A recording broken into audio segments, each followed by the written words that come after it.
اعوذ باللہ من الشیطان الرجیم بسم اللہ الرحمن الرحیم۔ مجلس محمدی صلی اللہ علیہ وآلہ وسلم کا بیان۔ راہ سلوک کے سالک کے لیے مجلس محمدی صلی اللہ علیہ وآلہ وسلم میں داخل ہونے کا طریقہ یہ ہے کہ جب طالب مولا تصور سے اس میں اللہ ذات کا نقش اپنے دل پر جماتا ہے تو اس میں اللہ ذات اس کے دل میں صحیح طور پر سکونیت اور قرار پکڑ لیتا ہے، اور اسے باطن میں اس میں اللہ ذات اس طرح واضح دکھائی دینے لگتا ہے کہ جس طرح صبح صادق کا روشن سورج طلوع ہوتا ہے، پھر اس سے نور معرفت الہی اور تجلیات کا شعلہ نکلتا ہے۔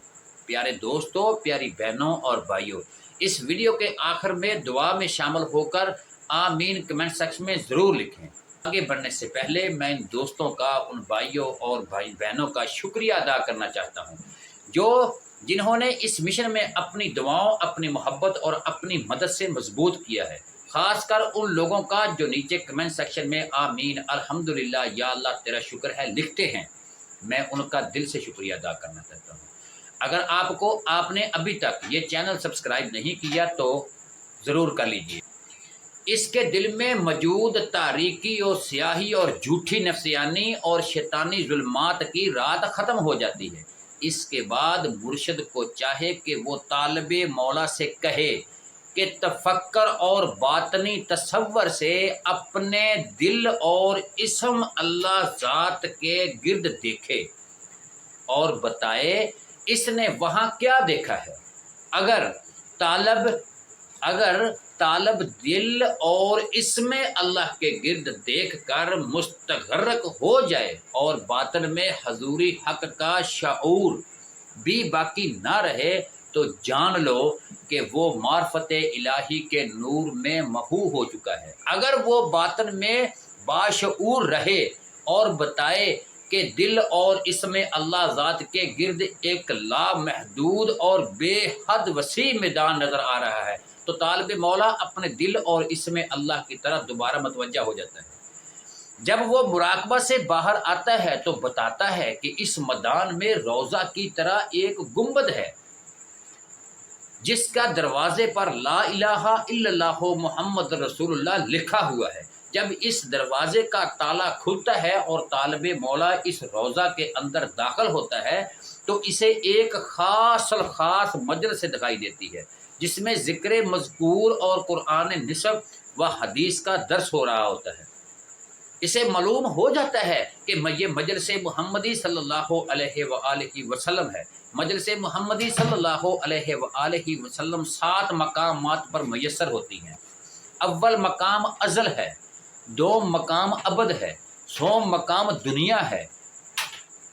نیز دنیا میں یہ 4 مقامات پر میسر ہوتی ہیں۔ ایک مجلس مقام حرم مدینہ میں روضہ رسول صلی اللہ علیہ وآلہ وسلم پر، دوسری حرم کعبہ میں، باقی 2 آسمانوں سے اوپر عرش اکبر پر، اور دوسری دریائے ذوف پر ہوتی ہے۔ دریائے ذوف توحید مطلق کا وہ دریا ہے جس کی ہر موج معرفت الہی کے نور کی بدولت بے مثل ہے۔ ایک مجلس محمدی صلی اللہ علیہ وآلہ وسلم لا مقام میں قائم ہوتی ہے جس کی مثل کوئی چیز نہیں اور نہ ہی اسے بیان کیا جا سکتا ہے۔ ان تمام مذکورہ مقامات پر ذکر لا الہ الا اللہ محمد رسول اللہ جاری رہتا ہے۔ یہ صاحب تصور طالب جس مجلس میں بھی حاضر ہونا چاہتا ہے، مراقبہ اور اللہ کے ذکر سے باطن میں اس مجلس کی حضوری میں پہنچ جاتا ہے۔ اس دوران ظاہر میں ایسے لگتا ہے کہ وہ ایک بے جان مردہ ہے۔ مجلس محمدی صلی اللہ علیہ وآلہ وسلم میں داخل ہونے کا یہ طریقہ عام اور ہے جب ظاہر اور باطن ایک ہو جاتے ہیں تو طالب انتہائی درجے کا کامل عارف باللہ بن جاتا ہے۔ جان لے پیارے دوستو، کاملین کے لیے ہر جگہ مجلس محمدی صلی اللہ علیہ وآلہ وسلم ہے، جس طرح سورج ہر جگہ ہے، اور اس مجلس کی دائمی حضوری رکھنے والا طالب ذرہ کی مثال ہے۔ یہ ذرہ سورج سے کبھی جدا نہیں ہوتا، بلکہ یہ ذرہ سورج سے ہی روشن زیادہ ہے۔ اللہ کی ذات میں غرق ہونے کا باعث میں نور تھا اور نور ہی رہوں گا، نہ میرا قلب رہا، نہ روح اور نہ ہی نفس کی خواہشات۔ حدیث مبارکہ ہے، جو اللہ کو پہچان لیتا ہے وہ مخلوق سے کوئی لذت نہیں پاتا، اور فنا فی اللہ اسے کہتے ہیں جو بقا باللہ کے مرتبے پر ہی پہنچے۔ حدیث مبارک ہے، موت قبل ان تموت، مرنے سے قبل مر جا۔ مطلب یہ کہ طالب مولا کے باطن کو جو ہے وہ ظاہری ورد و وظائف اور اعمال ظاہر سے ہرگز ظاہر نہیں ہوتا، اور نہ ہی طالب مجلس محمدی صلی اللہ علیہ وآلہ وسلم تک پہنچ سکتا ہے، اگرچہ وہ تمام عمر ریاضت کرتا رہے گا، کیونکہ باطن کی راہ صاحب باطن مرشد کامل سے ہی حاصل ہوتی ہے، جو ایک لمحہ میں مجلس محمدی صلی اللہ علیہ وآلہ وسلم کی حضوری میں پہنچا کر واصل کر دیتا ہے۔ جان لے پیارے دوستو، امت پیروکار کو کہتے ہیں۔ پیروکار وہ ہیں جو اپنا ہر قدم قدم محمدی صلی اللہ علیہ وآلہ وسلم پر رکھتے ہوئے خود کو مجلس محمدی صلی اللہ علیہ وآلہ وسلم تک پہنچاتے ہیں۔ مجھے اس قوم پر تعجب ہوتا ہے جو حضوری کی راہ نہیں جانتے، اور شرم، تکبر، خواہشات نفس، خود نمائی اور نفس پرستی کی وجہ سے عارفان باللہ سے طلب بھی نہیں کرتے۔ جو شخص حضرت محمد رسول اللہ صلی اللہ علیہ وآلہ وسلم کی نظر میں منظور نہیں، وہ مسلمان، مومن، فقیر، درویش، عالم اور آپ صلی اللہ علیہ وآلہ وسلم کا امتی اور پیروکار کیسے ہو سکتا ہے؟ جان لے پیارے دوستو، حضرت محمد صلی اللہ علیہ وآلہ وسلم ہدایت کا سرہ ہے۔ حدیث مبارکہ ہے، انتہا ابتدا کی طرف لوٹ جانے کا نام ہے۔ حدیث مبارکہ ہے، جس نے مجھے دیکھا بے شک اس نے حق کو دیکھا، کیونکہ یقیناً شیطان میری مثل نہیں ہو سکتا۔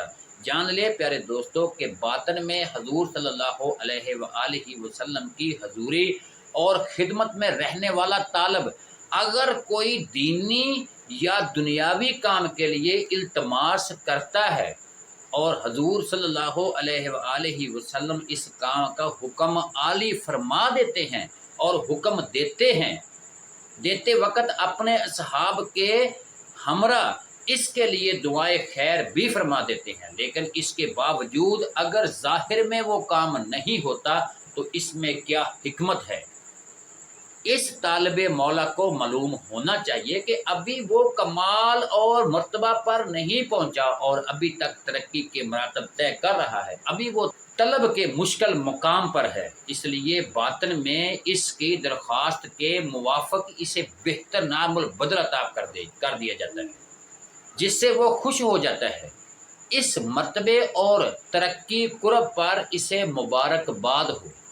اگر وہ طالب جاہل ہے یا دنیا مردار کا طالب ہے اور حضور صلی اللہ علیہ وآلہ وسلم کی مجلس خاص میں دنیا کی طلب کرتا ہے، تو اسے نالائق طالب کو مجلس محمدی صلی اللہ علیہ وآلہ وسلم سے نکال دیا جاتا ہے، یا اس کے اعلیٰ مرتبے سلب کر لیے جاتے ہیں۔ اگر کوئی طالب کا ظاہر اور باطن ایک ہو چکا ہو تو وہ اس مقام پر قدم رکھتا ہے جہاں اس کے مراتب پر ترقی سے بالا تر ہو جاتے ہیں۔ جو صاحب توحید ہو جاتے ہیں وہ تو توحید الہی اس صاحب توحید پر مجلس محمدی صلی اللہ علیہ وآلہ وسلم کا دروازہ کھولتی ہے۔ پیارے دوستوں، پیاری بہنوں اور بھائیوں، دعا کے لیے ہاتھ اٹھا لیں اور کمنٹ سیکشن میں آمین ضرور لکھیں۔ بسم اللہ الرحمن الرحیم۔ اے میرے رب، میں بے بس ہوں تو میری مدد فرما۔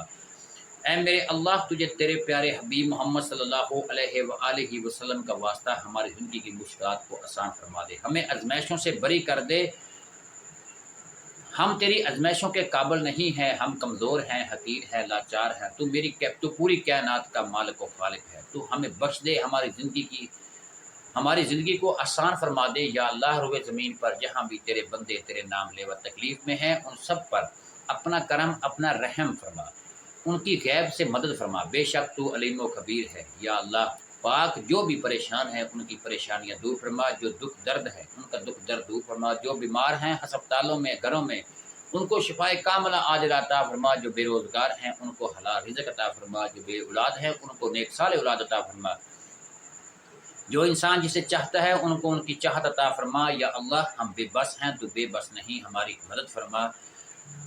سب کے والدین کا سایہ سلامت رکھنا، اور جن کے والدین نہیں ہیں ان کو صبر والی زندگی عطا فرما۔ ہم تیرے گناہ گار بندے ہیں، ہمیں معاف فرما، جو مانگا ہے وہ بھی عطا فرما، جو نہیں مانگا وہ بن مانگے عطا فرما۔